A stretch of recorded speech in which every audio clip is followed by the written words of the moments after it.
पिछले जन्म को मानते हो? अरे बोलिए ना, आप लोग पिछले जन्म को मानते हो क्या? मानते हो। अगले जन्म को मानते हो?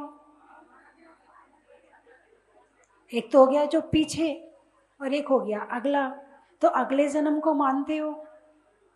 हाँ या ना, कुछ तो जवाब दो। कौन कौन मानता है कि पिछले जन्म में भी थे और अगले जन्म में भी होंगे? बातें नहीं करनी है, ये बातें करने की बहुत आवाज आ रही है।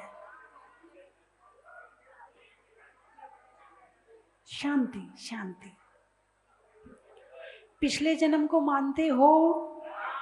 अगले जन्म को मानते हो? अच्छा, तो ये कौन था पिछले जन्म में?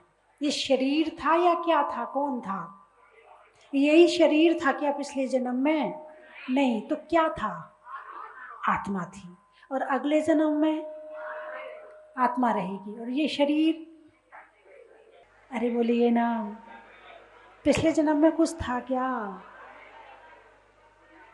निश्चित रहा होगा। ये जन्म बता रहा है कि पिछले जन्म में आपके पास में बहुत कुछ था।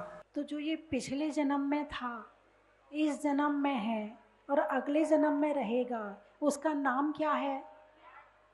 अरे बोलिए ना, उसका नाम क्या है? जो पिछले जन्म में भी था, इस जन्म में भी है और अगले जन्म में भी रहेगा। आत्मा। क्या नाम है उसका? आत्मा। अच्छा, अब जो पिछले जन्म में आपने किया था वो आपके इस जन्म में साथ आया क्या?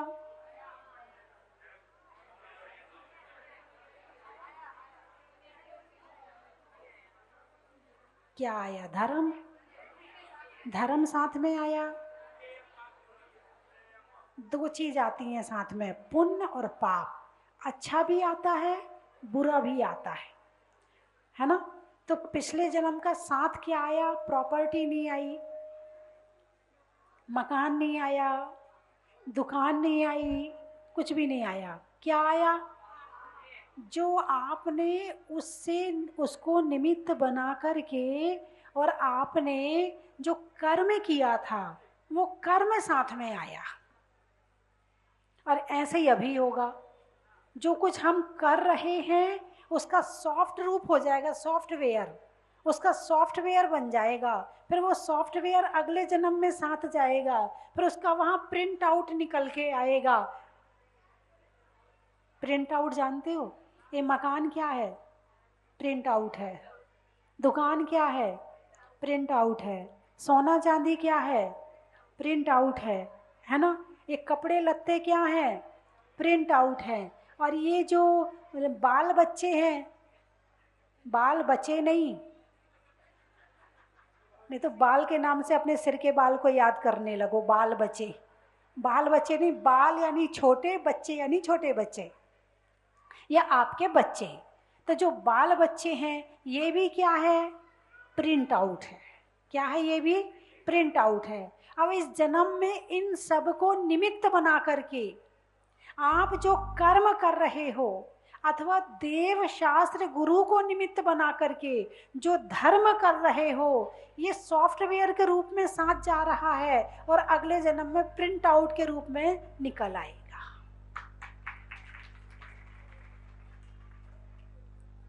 ठीक है? अब इस जन्म का इस जन्म में, इस जन्म का इस जन्म में, अगले का पिछला। अब पिछला मानते हो तो उससे पिछला भी रहा होगा, जब उससे पिछला था तो उससे पिछला भी रहा होगा। अब कितने पिछले हो गए? अनंत, जिसका कोई अंत नहीं, इतने पिछले हो चुके। अब पिछले इतने हो गए तो आगे कितने होंगे? अरे बोलिए ना, आगे कितने होंगे? नहीं जानते हैं। जन्म मरण, मरण जन्म, जन्म मरण, बस यही कर रहे हैं। कर रहे कि नहीं कर रहे? जो जान रहा है वो भी कर रहा है और जो नहीं जानता है वो भी करता है। जो आत्मा को मानता है वो भी कर रहा है और जो आत्मा को नहीं मानता है वो भी कर रहा है। चाहे जैन हो, चाहे कोई भी हो, जन्म मरण तो सबका हो ही रहा। एक भिखारी है, वो नहीं जानता आत्मा को। उसे तो सो के उठे और जाके कटोरा लेके बैठ गए, जो भीख मिली अपना खाया पिया, दिन निकल गया। फिर दूसरा दिन हो गया, फिर कटोरा लेके चले। फिर उसे नहीं पता आत्मा क्या होती है, उसे नहीं पता धर्म क्या होता है, उसे नहीं पता कर्म क्या होता है, उसे नहीं पता कि क्या अच्छा है क्या बुरा है। वो भी जन्म मरण की चपेट में आ रहा है, और जो जानता है वो भी आ रहा है। अब दोनों में अंतर क्या है कि ये जन्म मरण हमेशा से हो रहे थे, लेकिन हमेशा होंगे क्या? कि इसका कोई उपाय, कोई दवाई ऐसी नहीं है जिससे जन्म मरण मिट जाए? अरे बोलिए ना, कोई दवाई है क्या जिससे जन्म मरण मिट जाए? हैं? आपको भूख लगती है ना? हैं? तो भूख एक रोग है और भोजन एक दवाई है। क्या आप लोग पूजा करते हो? पूजा में क्या कहते हो? क्षुधा रोग विनाशनाय नैवेद्यम निर्वपामीति। कौन सा रोग? क्षुधा रोग। आपने इसको क्षुधा रोग माना? पहले तो मानो कि ये क्षुधा भूख एक रोग है। यदि तुम इसे रोग मानोगे तो दवाई के समान भोजन करोगे। क्या इसे आप रोग मानोगे तो दवाई के समान भोजन करोगे, और रोग नहीं मानोगे तो भाई सप्ताह में एक दिन लड्डू बाटी तो चाहिए चाहिए। जब तक एक बार लड्डू बाटी ना मिल जाए हमारा तो सप्ताह नहीं निकलता है, हमारा तो हफ्ता नहीं निकलता है। हैं? अब लड्डू बाटी बनी तो बच्चे कहते तुम खाओ लड्डू बाटी, हमें तो मैगी खिलाओ, हमें तो पिज्जा खिलाओ, हमें तो बर्गर खिलाओ। हैं? और ना मिले तो कलेश, हाथ पांव पटक पटक के रोएंगे, देना पड़ेगा। भूख एक रोग है, भोजन एक दवाई है। यदि आपको कोई बीमारी हो जाती है तो आप दवाई कितनी खाते हो?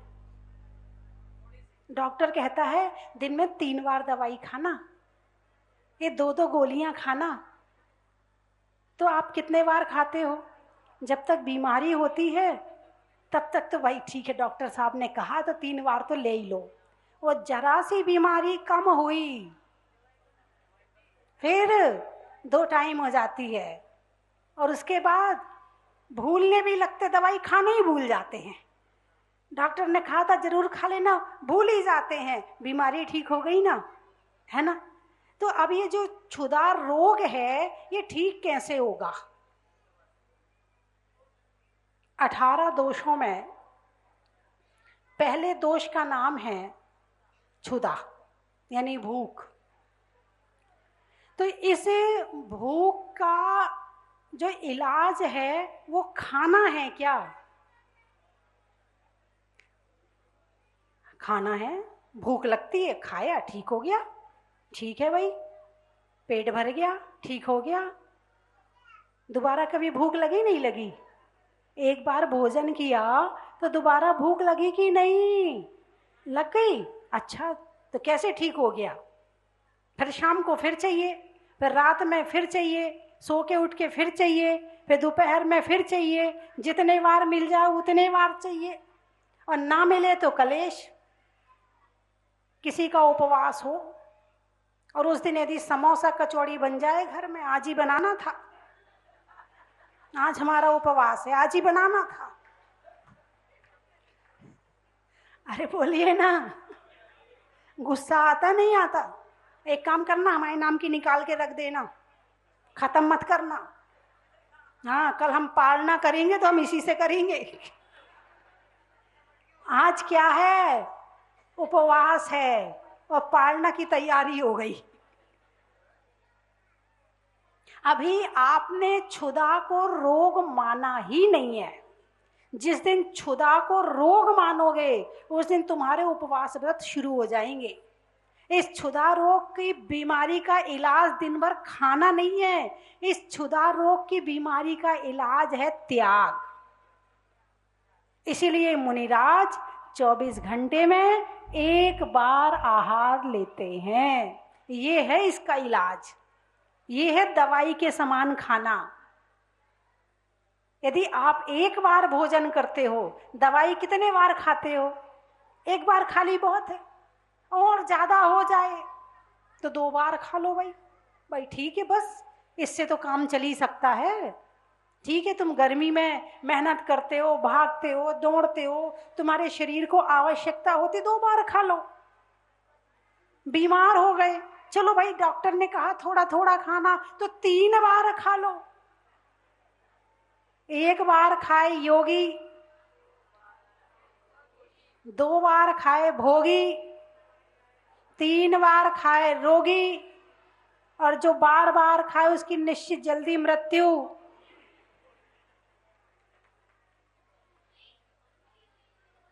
नहीं, आपकी बात नहीं कर रही हूं, सावर वालों की बात नहीं है।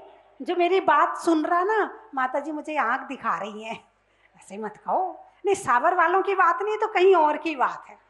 अपने भारत वालों की बात नहीं है, ये तो किसी और देश की बात है। हमारे भारत वालों को तो बहुत ज्ञान है, क्या खाना चाहिए, कितना खाना चाहिए, कब खाना चाहिए, क्यों नहीं खाना चाहिए, क्यों खाना चाहिए। बड़े ज्ञानी लोग रहते हैं यहाँ तो। हमारे भारत में उपवास व्रत खूब चलते रहते हैं। करते हो कि नहीं करते हो? कितने लोग हैं जो उपवास करते रहते हैं? हाथ उठाकर बताना जरा माता जी। देख लो, ज्ञानी लोग हैं, है ना। कुछ नहीं, अच्छा एक काम तो कर सकते हो कि मुनिराज कितने बार आहार लेते हैं? 1 बार। श्रावक को कितने बार लेना चाहिए? कम से कम 2 बार। चलो ऐसा कर सकते हो कि दिन में 3 बार अन्न खाएंगे, इससे ज्यादा बार नहीं खाएंगे। अन्न, फ्रूट की छूट है, चाय की छूट है, दूध की छूट है, लस्सी की छूट है, और है ना, तो बाकी चीज की छूट है। बाकी अन्न दिन में 3 बार खाएंगे। अन्न, काम चल जाएगा? अरे बोलिए ना, काम चल सकता कि नहीं चल सकता? अरे जब 1 बार में काम चल सकता है तो 3 बार में क्यों नहीं चल सकता? अरे बोलिए ना। आज चर्चा चली है तो हो ही जाए इस पे। तो कितने लोग हैं जो 3 बार खा के जीवन बिता सकते हैं? भाई 60 साल वाले तो ले लो, कम से कम 60 साल वाले तो हाथ उठाओ कि अभी भी। हाँ, भूख एक रोग है और भोजन एक दवाई है। कितने बार खाना? 3 बार खाना। महिलाएं, हाँ मैं देख नहीं पाई, उठाइए उठाइए हाथ। 3 बार का नियम दे रही अन्न का। बहुएं भी उठा लें, ऐसी बात नहीं है। हाँ, 3 बार में तो सबका ही काम चल सकता है, बच्चों का भी काम भी चल सकता। चलिए, अच्छा सुनो, अच्छा अब वो चर्चा शुरू हो गई। वो ना क्या है ना, मैं नियम तो ले लूं, वो चखना पड़ता है। हाँ, वो चखने के कारण नियम नहीं ले पा रही। बाकी तो मैं नियम तो मैं ले लेती। खाते कहाँ हैं, दिन में 2 ही बार तो खाते हैं, वो चखने में चला जाता है। अरे बोलिए ना। अरे मैंने आपकी बात कर ली, आप चुप हो जाओ। आपकी बात मैंने कह दी, चखने वाली बात। और आजकल का तो आदमी बड़ा होशियार है। जितना होशियार है उतना चखना शुरू हो गया है। पहले कम से कम माँ जितना नमक डाल देती थी, कभी चखने की जरूरत नहीं पड़ती थी। जितनी चीनी डाल देती थी, कभी चखने की जरूरत नहीं पड़ती थी। और जो बच्चे होते थे वो भी चुपचाप खा लेते थे, कभी नानुकर नहीं करते थे। अब तो चाय भी चखी जाती है, चीनी कम तो नहीं है, चाय भी चखी जाती। ओ भगवान, अब भोजन तो छोड़ो, अब तो जो शादियां होती वो भी चख चख के हो रही हैं। मतलब जाने उसके बाद भी मामला गड़बड़ है, उसके बाद भी बीमार हो रहे हैं। और पहले तो सब चीजें बिना चखे होती थी, उसके बाद भी स्वस्थ रहते थे। उस भोजन में माँ का प्यार होता था। उस भोजन में माँ की ममता होती थी, और वो ममता बिना नमक के भी दे दिया जाए तो कभी बच्चा लड़ता झगड़ता नहीं था। अब तो इतना सा बच्चा, मेरे टिफिन में ये क्यों नहीं रखा, मेरे टिफिन में ये क्यों रखते थी, रोज रोज रोज यही खाएं क्या, रोज ताजा बना के रखा करो। और पहले की माताएं तो शाम को पराठे बना के रख देती थी, सुबह टिफिन में अचार और पराठा रखा, जा भाई हम तो नहा धो के मंदिर जा रहे, और बच्चा चुपचाप लेके चला जाता था, कभी कुछ कहता नहीं था। अब तो गरम चाहिए, हाँ है, गरम चाहिए, गरम पराठा होना चाहिए, गरम सब्जी होनी चाहिए। और यहाँ तक कि स्कूल वाले ध्यान देते हैं, आपने कल का पराठा क्यों रखा बच्चे की टिफिन में, स्कूल वाले टोक देते हैं। बहुत बहुत उल्टा जमाना आ गया है, बहुत उल्टा, एकदम उल्टा। और जितना ध्यान दे रहे हो उतनी बीमारियां बढ़ रही हैं। अरे बोलिए ना, जितना ध्यान दे रहे हो उतनी बीमारियां बढ़ रही हैं। और पहले ध्यान भी नहीं देते थे फिर भी स्वस्थ रहते थे। तो जन्म मरण को मिटाने की दवाई क्या है, बात यहां से शुरू हुई है कि जन्म मरण, मरण जन्म। मौत ने चाहा, जीवन ने चाहा कि मैं ना जाऊं, और मौत ने चाहा मैं आ जाऊं। जीवन ने चाहा मैं ना जाऊं, और मौत ने चाहा बस कोई बहाना मिल जाए, हैं, मैं ना जाऊं और मैं ना आऊं की लड़ाई ये सारी जिंदगी चलती है। और जिस दिन से जन्म लिया है लाइन में लगे हो। किसकी लाइन में लगे हो, अरे बोलिए ना, मृत्यु की लाइन में लगे। जन्म होते ही लाइन में लग गए थे। अब नंबर कब आएगा ये बात अलग है, नंबर कब आएगा ये बात अलग है, लाइन में तो लगे हैं सारे। तो बंधुओं, जन्म के बाद मरण, मरण के बाद जन्म, जन्म के बाद मरण, मरण के बाद जन्म, अनंत काल से यही तो कर रहे हैं। आप पंच कल्याणक करवा रहे हैं। पंच कल्याणक क्या है, क्या है पंच कल्याणक, क्यों करवा रहे हो? एक पाषाण को भगवान बनाने के लिए, अरे बोलिए ना, एक पाषाण को भगवान बनाने के लिए आप पंच कल्याणक करा रहे हो। पाषाण को भगवान नहीं बनाना है, इस आत्मा को भगवान बनाना है, इसीलिए पंच कल्याणक करा रहे हैं। वो पाषाण तो भगवान बन जाएगा, लेकिन तुम कब बनोगे? भगवान बनाना तो आता है, भगवान बनना आता है कि नहीं आता है? भगवान बनाने में तो बड़े एक्सपर्ट हैं। हाँ देखो, पूरे भारत में जगह जगह पंच कल्याणक, जगह जगह पंच कल्याणक। भगवान बनाने में तो होशियार हो, लेकिन भगवान बनने के लिए क्या किया आपने? क्या वो रास्ता पकड़ा? क्या उस रास्ते के विषय में विचार किया? क्या उस रास्ते के विषय में सोचा कि होता क्या है ये पंच कल्याणक? पंच कल्याणक, पंच यानी पांच, कल्याणक यानी कल्याण, पांच कल्याण।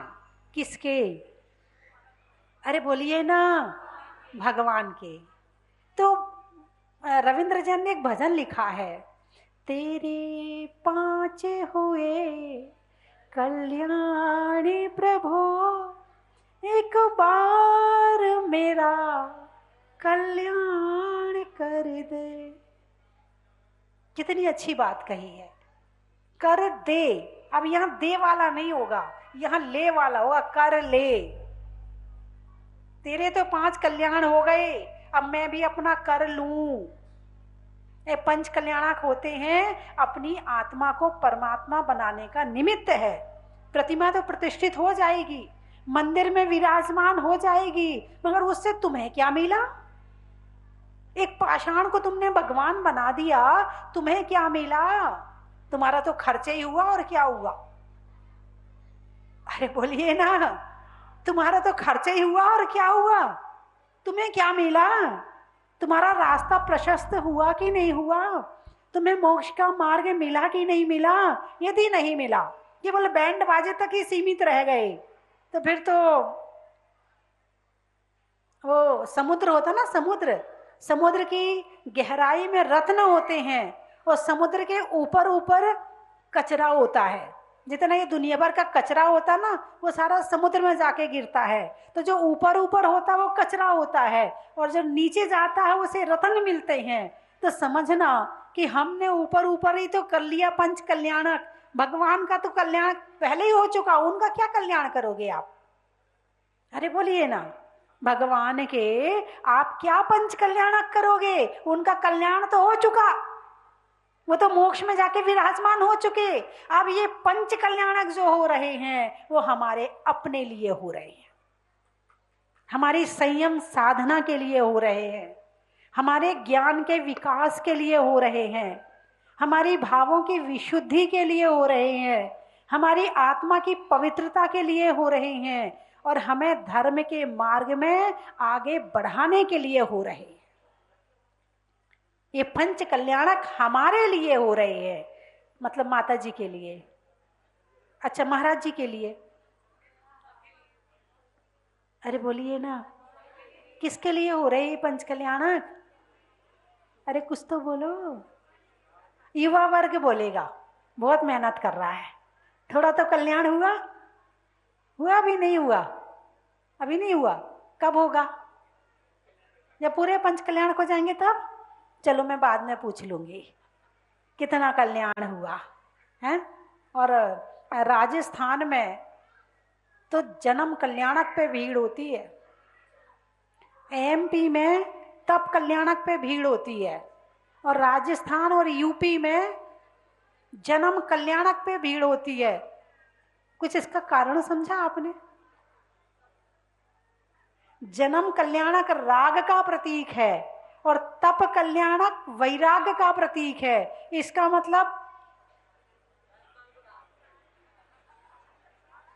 नहीं नहीं, मैं कुछ नहीं कह रही। अब आप, मैंने तो थर्मामीटर दे दिया, आप लगा के देख लो, आपको राग ज्यादा है कि वैराग्य ज्यादा है?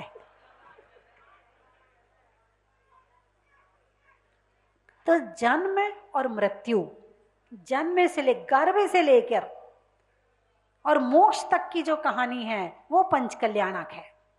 लेकिन आपने गर्भ कल्याणक जन्म कल्याणक तो मना लिया, और जिनका मना रहे हो उस गर्भ कल्याणक से पिछला जन्म देखा? पिछले जन्म में क्या किया उन्होंने कि उनका गर्भ कल्याणक हुआ? ऐसा क्या काम किया उन्होंने कि उनका जन्म कल्याणक मनाया गया? ऐसा क्या किया कि वो मोक्ष चले गए? क्या किया उन्होंने? क्या किया? कई भाव पहले से मुनि बनकर साधना करते आ रहे थे। कई भाव पहले से, एक भाव दो भाव नहीं, कई भाव पहले से। चाहे आप शांतिनाथ भगवान का चरित्र देख लो, चाहे आप आदिनाथ भगवान का देख लो, चाहे आप पारसनाथ भगवान का देख लो, और चाहे आप महावीर भगवान का देख लो, कई भाव पहले से उन्होंने संयम साधना की थी, चारित्र धारण किया था, उपवास व्रत तपस्या करी थी, 10 धर्मों का पालन किया था। पारसनाथ भगवान, कितने लोग बैठे? पारसनाथ के भक्त कितने हैं? अरे बोलिए ना, एक बार हाथ उठा के तो बता। अच्छा महावीर भगवान के कितने हैं? नहीं नहीं, वो विशेष श्रद्धा होती है ना, कोई भगवान महावीर को की पूजा रोज करता, कोई पारसनाथ की पूजा रोज करता, कोई आदिनाथ की करता है, कोई नेमिनाथ की करता है। अच्छा नेमिनाथ के भक्त कितने बैठे हैं? अच्छा ये सब वाले तो देखो फिर मामला गड़बड़ है, फिर तो तुम किसी के नहीं हो ये समझूंगी मैं। हाँ ये 24, हमारे तो 24 ही हैं, इसका मतलब तुम एक की पूजा भी नहीं करते हो। तुम दर्शन भी कर लो, यही बहुत बड़ी बात है। इसका मतलब तो यही हुआ, हम तो सबको मानते हैं, हमारे लिए तो सब बराबर हैं। इसका मतलब तुम जीरो में चल रहे अभी। हाँ, अब बताओ पारसनाथ के भक्त कितने हैं? चलो 1 2 3 4, चलो 4 तो मिले। यहाँ पे 5 6 7, चलो 5 7 तो मिले। वैसे और जगह जाओ तो पारसनाथ के भक्त बहुत मिलते हैं, बहुत ज्यादा मिलते हैं। संकट मोचन पारसनाथ हैं, विघ्न हरण पारसनाथ, और चिंतामणि पारसनाथ, सांवलिया पारसनाथ, बहुत सारे नाम हैं। तो पारसनाथ भगवान ने दीक्षा लेकर के, कमठ और पारसनाथ का बैर तो याद है ना आपको, हैं? कितनी साधना करी थी कि वो जो है कमठ कुक्कुट सर्प बना, हाथी बना, काट लिया। वो मुनिराज बने, ये नाग बना, डस लिया। वो मुनिराज बने, ये अजगर बना, डस लिया। वो मुनिराज बने, तीर चलाया, भेद दिया, समाधि हो गई। ऐसे कितने भाव तक हुआ था? 10 भाव तक। इस जन्म मरण की परंपरा को नष्ट करने के लिए कितना प्रयास और कितने पुरुषार्थ की आवश्यकता है, तब कहीं जाकर ये जो जन्म मरण की जो कड़ी है ये टूटती है। और वरना लगे रहो, कभी जन्म कभी मरण, कभी जन्म, दुख सहन करते रहो, परेशान होते रहो, हैं? कभी मनुष्य में बन गए, कभी त्रियंच बन गए, कभी जानवर बन गए, कभी नरक चले गए, इसी में घूमते रहो चारों गतियों में। यदि इस परंपरा से मुक्त होना है तो आपको रास्ता तो मिल गया है, चलना बाकी है। जैन कुल मिल गया, देव शास्त्र गुरु का सानिध्य मिल गया, सावर जैसा धर्म का स्थान मिल गया, पंच कल्याणक जैसा विशेष निमित्त मिल गया, शरीर स्वस्थ मिल गया है। सब कुछ मिलने के बाद भी और फिर भी नहीं आप करोगे तो फिर कहाँ जाके सुधरोगे? बंधुओं, ऊपर वाले की कृपा है। लोग कहते इंद्रदेव खुश हो गए। क्या हो गए? इंद्रदेव, देखो कितना अच्छा मौसम हो रहा है, हैं? इंद्रदेव आनंदमयी हो गए तो इंद्र नंदी जी महाराज आ गए, हैं? और जहां इंद्र नंदी जी महाराज है वहां आनंद ही आनंद है। और जब यहाँ के जितने लोग हैं ना, काम करने में बड़े होशियार हैं। ये होशियार कैसे हुए? निपुण नंदी जी महाराज आए तो ये सारे होशियार हो गए। अब इन्हें किस चीज की जरूरत है? कनक कनक तैसे गुनी। एक कनक का मतलब होता है आटा और एक कनक का मतलब होता है सोना। तो जब से हमारी कनक श्री माता जी आई तो यहाँ सोना सोना हो रहा है? तो पंच कल्याणक में हमारे बड़े बड़े गुरु यहाँ पर विराजमान हैं। इनका आशीर्वाद मिलेगा और इनके सानिध्य में, इनके निर्देशन में यहाँ के सभी कार्यक्रम होंगे। और पंच कल्याण की जो तैयारियां हैं वो तो मैंने देख ली हैं। जब आपने प्रवेश इतने अच्छे से करवाया है तो आपका पंच कल्याणक भी ऐसा ही होगा। और ऊपर वाला आपके साथ है। कहाँ टेम्परेचर 45 और 48 पहुंचता है, यहाँ तो 24 में ही पड़ेगा। 48 का आधा करो, कितना होता है? 24। ऊपर वाला इंद्र नंदी जी महाराज आए तो ऊपर वाले इंद्र ने भी टेम्परेचर आधा कर दिया। भाई इनको दुख नहीं होना चाहिए, इनको गर्मी नहीं लगना चाहिए। और जैसे ही प्रवेश किया सावर में, सूरज ने अपना मुखाड़ा दिखा दिया, मैं आ गया, मैं आ गया। आप चिंता मत करना, बारिश नहीं आएगी, मैं आ गया। स्मार्ट गर्ल के राष्ट्रीय स्तर के ट्रेनर श्री रत्नाकर जी महाजन उपस्थित हैं, जिन्होंने 700 से अधिक ट्रेनिंग प्रोग्राम किए हैं और 50,000 से अधिक लड़कियों को अपनी ट्रेनिंग के माध्यम से स्मार्ट गर्ल बनाया है।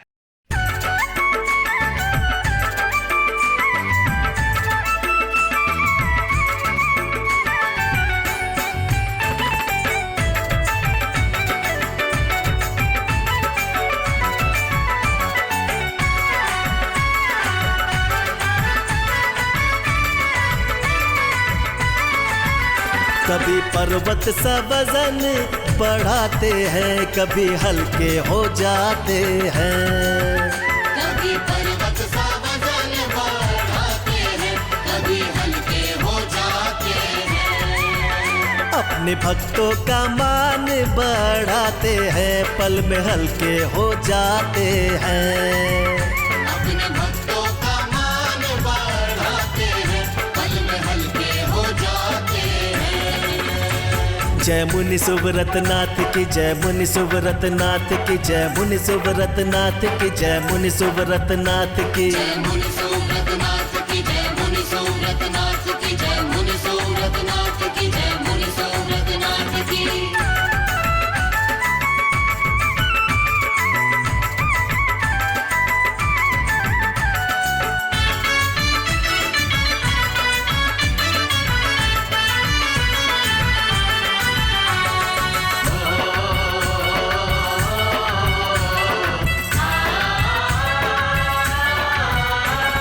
प्रतिमा मनोहर सुंदर है पाई, माता श्री स्वस्ति भूषण जी आई। माता श्री स्वस्ति भूषण जी आई। स्वस्ति धाम में पावन प्रभु जी विराजे, चारों दिशा से लोग दर्शन को आते। चारों दिशा से लोग दर्शन को आते। नित्य नए अतिशय यहाँ पे आए, कभी पर्वत सा वजन बढ़ाते हैं, कभी हल्के हो जाते हैं। कभी पर्वत सा वजन बढ़ाते हैं, कभी हल्के हो जाते हैं। जय मुनि सुव्रत नाथ की, जय मुनि सुव्रत नाथ की, जय मुनि सुव्रत नाथ की, जय मुनि सुव्रत नाथ की। जय मुनि सुव्रत नाथ की, जय मुनि सुव्रत नाथ की, जय मुनि सुव्रत नाथ की, जय मुनि सुव्रत नाथ की।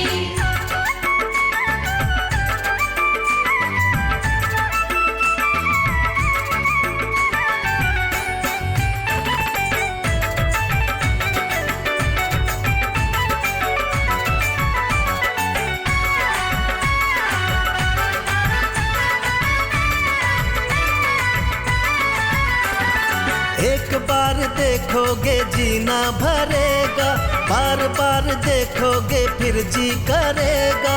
बार बार देखोगे फिर जी करेगा। स्वयं अभिषेक प्रभु का होते देखा, मस्तक पे उभरे कभी मिटती है रेखा।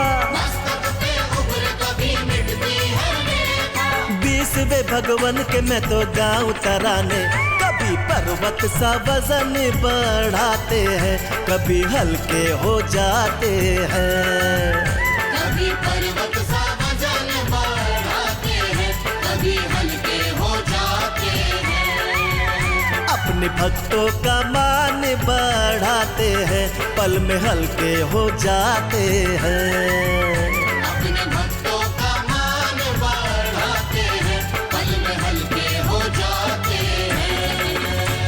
जय मुनि सुव्रत नाथ की, जय मुनि सुव्रत नाथ की, जय मुनि सुव्रत नाथ की, जय मुनि सुव्रत नाथ की। जय मुनि सुव्रत नाथ की, जय मुनि सुव्रत नाथ की, जय मुनि सुव्रत नाथ की, जय मुनि सुव्रत नाथ की, जय मुनि सुव्रत नाथ की, जय मुनि सुव्रत नाथ की, जय मुनि सुव्रत नाथ की, जय मुनि सुव्रत नाथ की। कंचन की थाल को सजाओ रे आज, रत्नों की थाल को भर लाओ रे आज। आओ आओ करे रे गुणगान आरती भगवन की। आओ आओ करे गुणगान आरती भगवन की। आओ आओ